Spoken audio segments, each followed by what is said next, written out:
Good evening and welcome to Meet the Teacher. I'm Mr. Perry, the principal of the school. I'd like to give a particular welcome to our new families.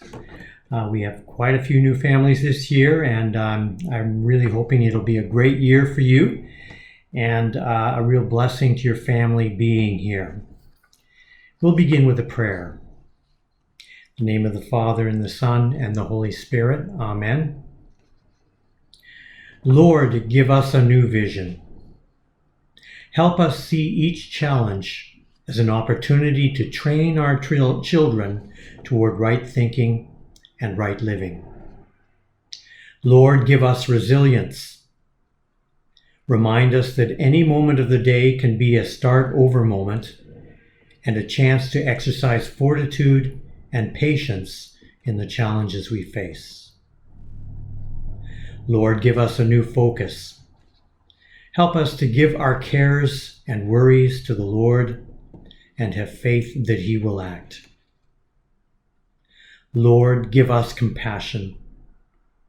Remind us what it was like to be a child and to face the struggles of growing up. Lord, give us wisdom. Help us to see our children as You who designed them to be, instead of the images we have set up in our minds of who we'd like them to become. Lord, bless and protect our children all the days of their lives. Amen.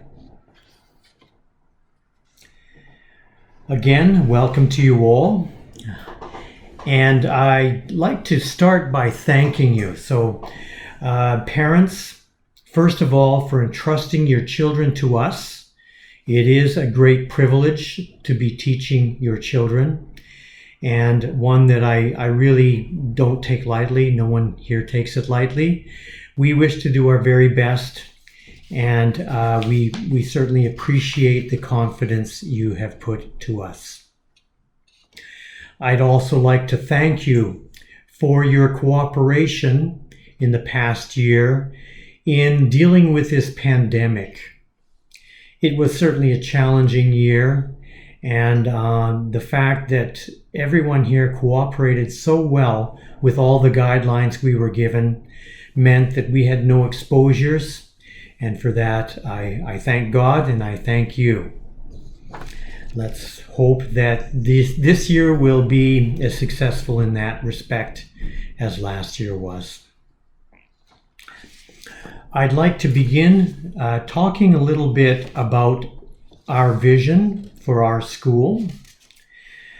Now, this is, of course, a Catholic school, but every year brings new challenges. And as time goes by, certainly I've been in education for 30 years, the challenges of today are really quite different from the challenges when I began. And that's why we need to really think about our vision. We need to think about why we're here, why we do what we do. And the first thing that comes to mind is where we want our children to be. So we don't aim just to the end of grade 7 and a successful entrance into high school. We're really thinking about our children in terms of who we want them to be as adults. Now, we have a beautiful tradition in our Catholic Church, a beautiful educational tradition. We want our students certainly to grow to be happy adults who love God and love their neighbor. And we have a particular way of doing that in Catholic education. So I guess the simplest way to put this is we want to perfect our children in their human nature. And that means perfecting their intelligence, which is wisdom, and perfecting their will, which is moral virtue. And we do this by nurturing the soul on truth, goodness, and beauty. This really is the preparation for receiving the grace that God would give to each of us, his grace of union with him, the grace of, finally, the beatific vision, the vision of God in heaven, which is our final end. So the human things we do at school are meant to lead to that divine end of love of God and the vision of God.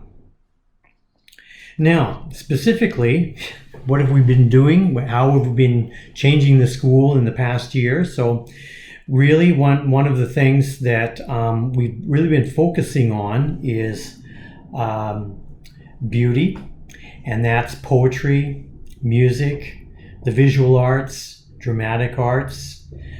We want to cultivate a sense of beauty in our children. Goodness, and that's the life of virtue. I'm going to talk a little bit more about that in a moment.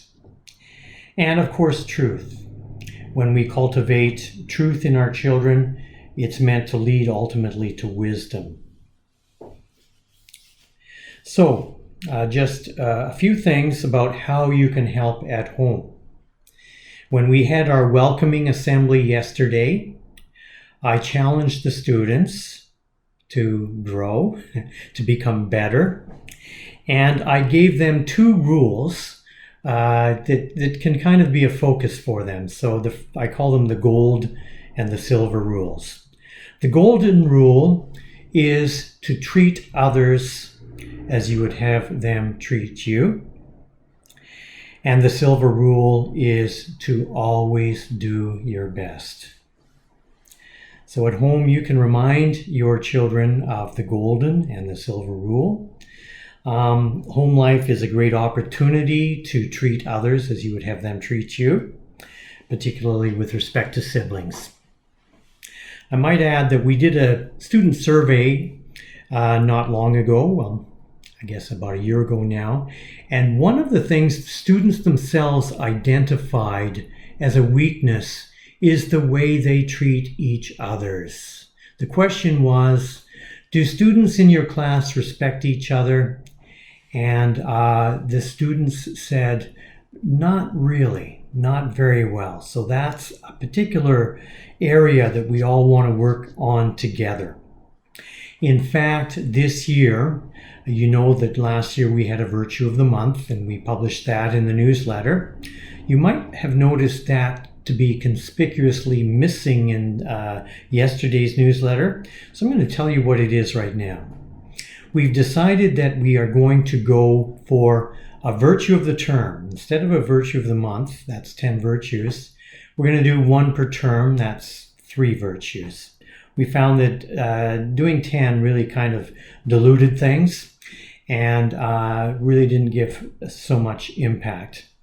So the respect issue is the one we're going to be focusing on. And so we're going to begin in the first term with self-respect. So we're created in the image and the likeness of God. And that's an amazing thing, truly an amazing thing. And we need to appreciate that. We need to respect the way God made us in his image and likeness. We're going to be learning lots about that at school, and we're going to be sending home things that you can do at home to bring that to mind. So first term, self-respect. Second term, respect for others. Now, not only are we ourselves made in the image and likeness of God, but so are our neighbors. So we're going to learn to love our neighbors in terms of treating them with respect. In the third term, we're going to talk about respect for kind of the wider community, the world, God. How do we respect our planet? How do we respect our neighbors in distant countries? How do we respect God? So that's going to be really the key to the virtues this year. I might remind you that virtues are habits, good habits that are gained by repetition.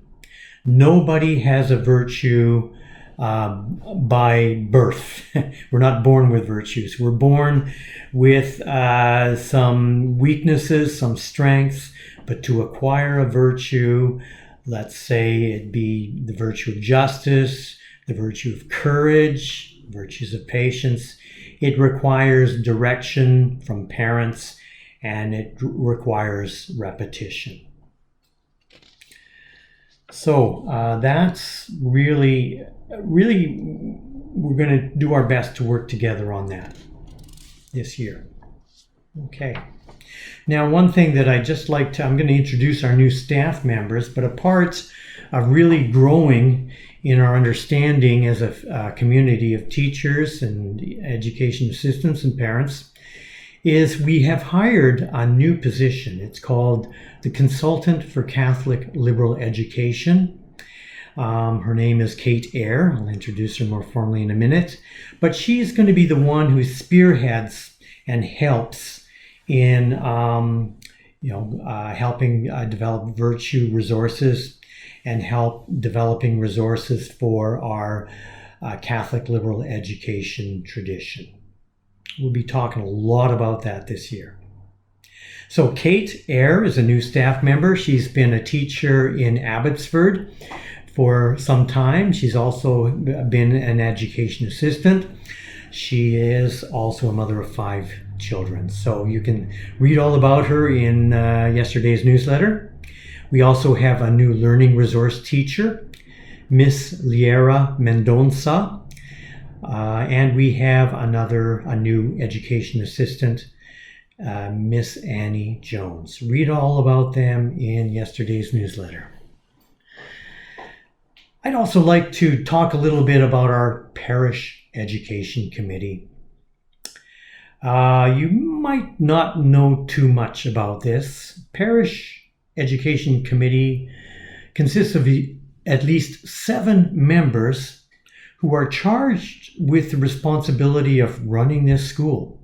You might think I run the school. Well, I do a few things here, but the parish education committee actually makes all of the major decisions. They make decisions about the future, about finances, about hiring. They hired me. It wasn't Father Justin, although he's a part of that committee. It was a committee of mostly of parishioners, certainly, and mostly parents. So I'd like to just introduce the parish education committee here one by one and speak a little bit about what their particular roles are. So first of all, we have Mrs. Sarah Ho, mother of Natalie in grade 7, who is the chair of our education committee. She organizes our meetings. She consults with me regularly. We have regular meetings. She consults with Father Justin regularly. The vice chair of our committee is Mrs. Kit Au, the mother of Hayden in grade 4. She fills in for the chair when she's missing, and also, of course, as all our members do, attends 10 meetings a year where we make all of our major decisions.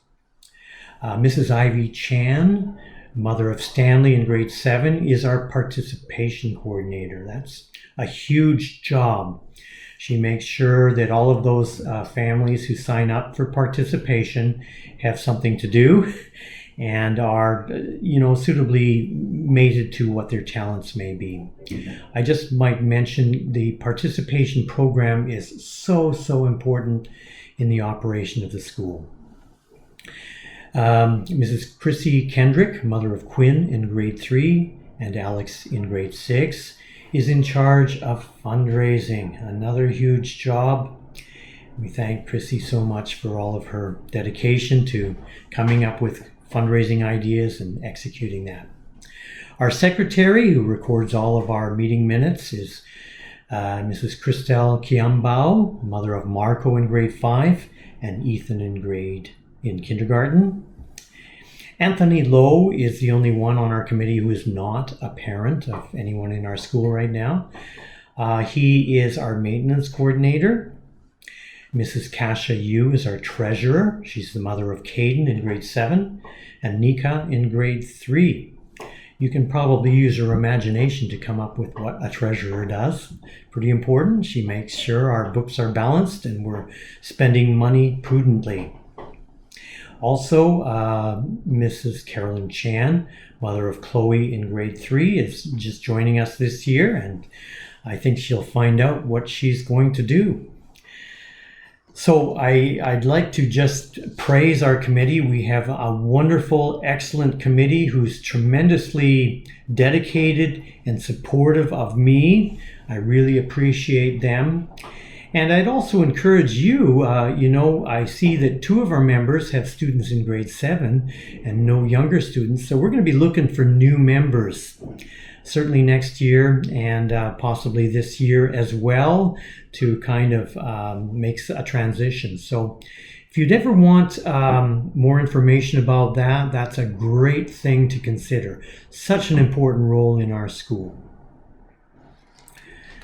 Now, I'd also like to take a brief minute to talk about our Parish Center project. So you all know that we have plans to build a Parish Center, also known as a school gym and new classrooms.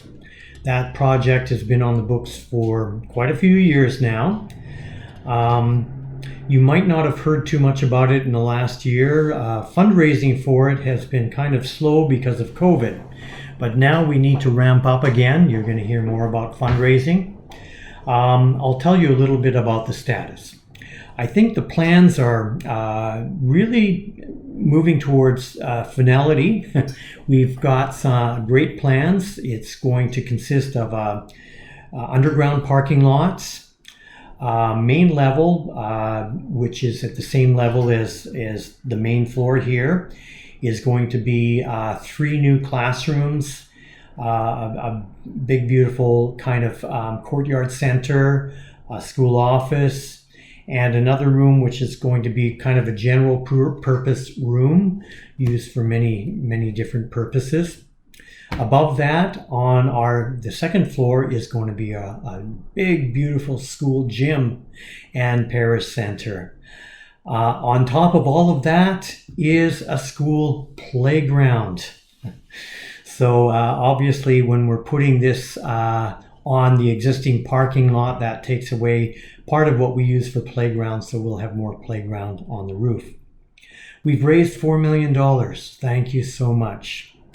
We have a team of about 10 parishioners, including developers, many engineers, project managers who are hard at work on this. They've spent many, many, many hours in meetings. We are at the phase of going to the city now for a development application permit. We've gone back and forth with the city through many meetings to kind of firm up and finalize the plans that they will have accepted. We've had to get permission for variance on the building code to make it higher and also wider than the building code allows. So that took a lot of negotiation with City Hall. We're there now and we've got something acceptable. And now we are looking to get a development application permit. So your prayers are very much appreciated, and we're looking forward to more progress on that. And we give a big thank you to our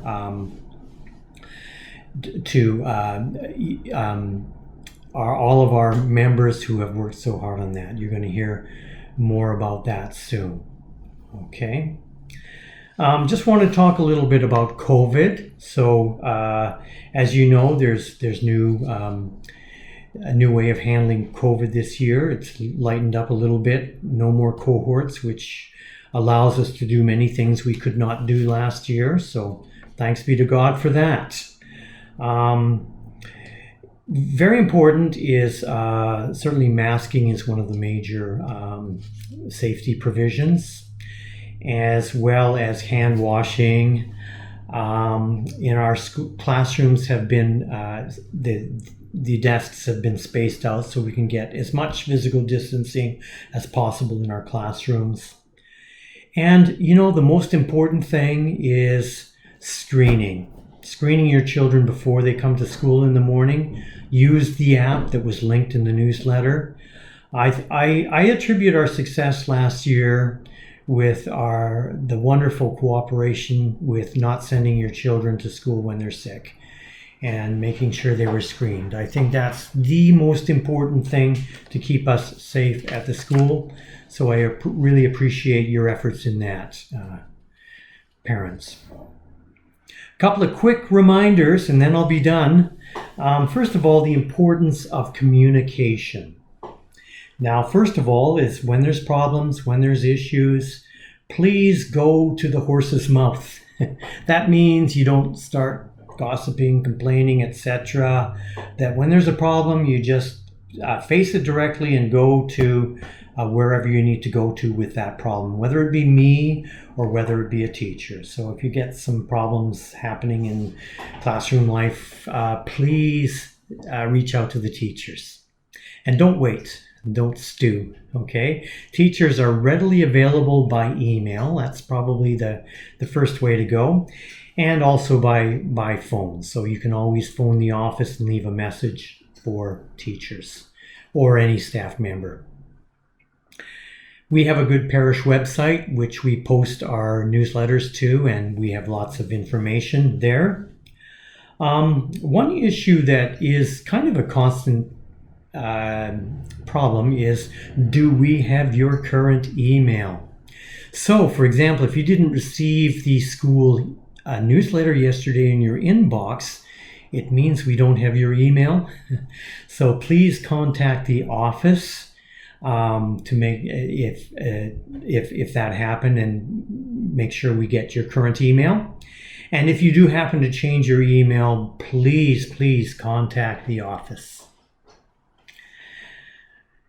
The traffic situation, we live with a really bad situation around drop off and pick up. And really, so many of you cooperate so well with that. You drop off quickly and you move on. You pick up quickly and you move on. It is definitely not ideal. And so I beg your patience and your goodwill in following all traffic rules. So a couple of things is, please don't double park. And don't stop out on the street when there's no spaces. Just move around the block, find parking in the neighborhood, and come and walk over and pick up your children. Okay? Please be parked when you're picking up your children. I noticed today, actually, a number of cars double parking, opening the door, kids running through traffic to be picked up. That's a big no-no. Please don't do that. Okay. No jaywalking. Jaywalking is walking where there's not a crosswalk. That's a really bad thing to do. A lot of you are kind of in the habit of doing that. So I just warn you against that. That's setting a terrible example for your child, and also really a very unsafe thing to do. I absolutely dread the thought of having an accident and having a child injured. If we follow all the traffic rules, I think that just will not happen. Okay, so please follow all the traffic rules. Okay, my last word is just, again, a welcome to our new families. And a big thank you to your great cooperation in every way in the life of this school. We have beautiful, wonderful families and good parents, and that's what gives our children such an advantage. And I ask for your continued goodwill and cooperation in all the details of the working of the school. Thank you very much. And God bless you.